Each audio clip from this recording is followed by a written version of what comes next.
ride till I can't no more. I got the horses in the back. Horse stock is attack. Halo guys, kali ini saya akan mengulas cerita dari film yang berasal dari Jepang yang dirilis pada tahun 2019 yang memiliki genre panas yang sangat erotis. Tapi sebelum lanjut, ada baiknya kalian klik tombol subscribe yang ada di bawah video ini agar kalian tidak ketinggalan video menarik lainnya dari channel ini. Film ini dimulai dari memperlihatkannya sebuah rumah tangga pada malam hari, di mana di rumah tersebut terlihat sepasang suami istri yang sedang duduk santuy berduaan yang ditemani segelas teh hangat dengan rokok surya.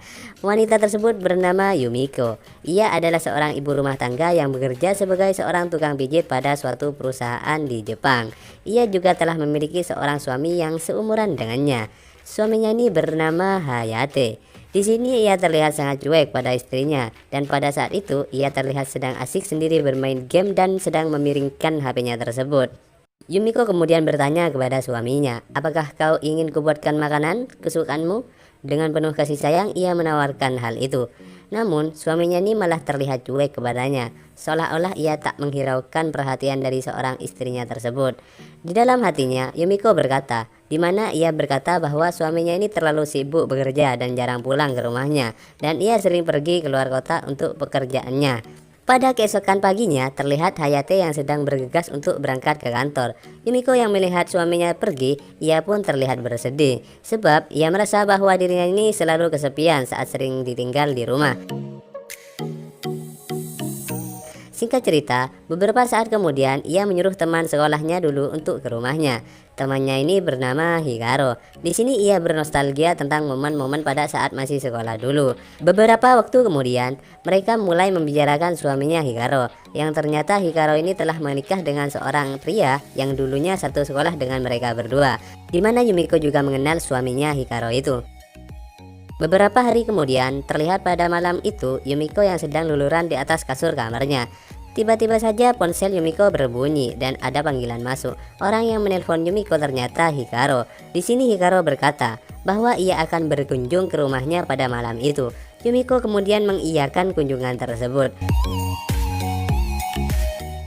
Beberapa waktu kemudian, terdengar bunyi bel di rumahnya Yumiko yang menandakan bahwa Hikaru sudah datang. Setelah Yumiko membukakan pintunya itu, ternyata Hikaru tidak datang sendirian. Ia terlihat datang bersama seorang pria, dan dialah suami dari Hikaru yang bernama Pak Teja.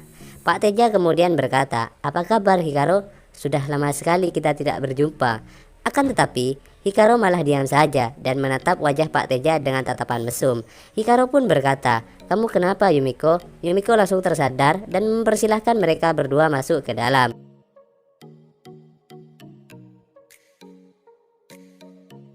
Saat mereka masuk ke dalam rumah, Yumiko malah mencuri-curi pandangan pada suami temannya itu sambil ia membayangkan sesuatu. Aduh, mulai nih, mulai.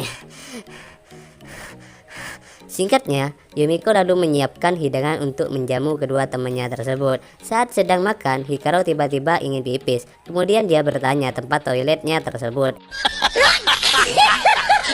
Saat Hikaru sedang ada di toilet, Yumiko kemudian berbincang-bincang mesra bersama Pak Teja sambil memperhatikan badannya Pak Teja yang penuh dengan gairah.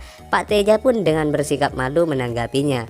Beberapa saat kemudian, Yumiko menawarkan Pak Teja untuk dipijat olehnya dan sekaligus meminta nomor handphonenya. Sementara itu, dengan kesempatan itu, lalu Pak Teja memberikan nomor handphonenya pada Yumiko.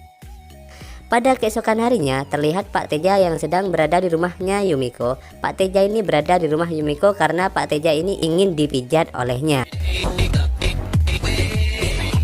Pijat apa? Pijat plus-plus tentunya. No, God, please, no, no! Saat Pak Teja ingin siap-siap untuk dipijat, Pak Teja ini terlihat gugup. Saat sudah siap, Yumiko meminta Pak Teja untuk membuka bajunya. Saat Pak Teja sedang berbaring dan membuka bajunya, Yumiko pun mengambil minyak pijit dan memijatnya. Sementara itu, Pak Teja yang tak tahan melihat gunung kembarnya si Yumiko, sontak burungnya pun berdiri tegak dan terlihat oleh Yumiko. Tak lama kemudian, pijit-pijit ini berujung dengan ritual pengencerotan. Anjay, menang banyak nih Pak Teja. Setelah pengencerotan selesai, Pak Teja pun ingin pulang. Dan sesampainya di depan pintu keluar, Yumiko pun meminta Pak Teja untuk tidak pulang dulu, dan terjadilah ritual pengencerotan kembali.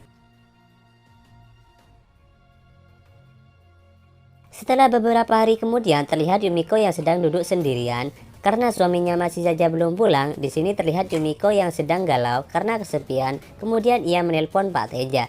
Di dalam percakapan itu, Yumiko meminta Pak Teja untuk datang ke rumahnya besok siang.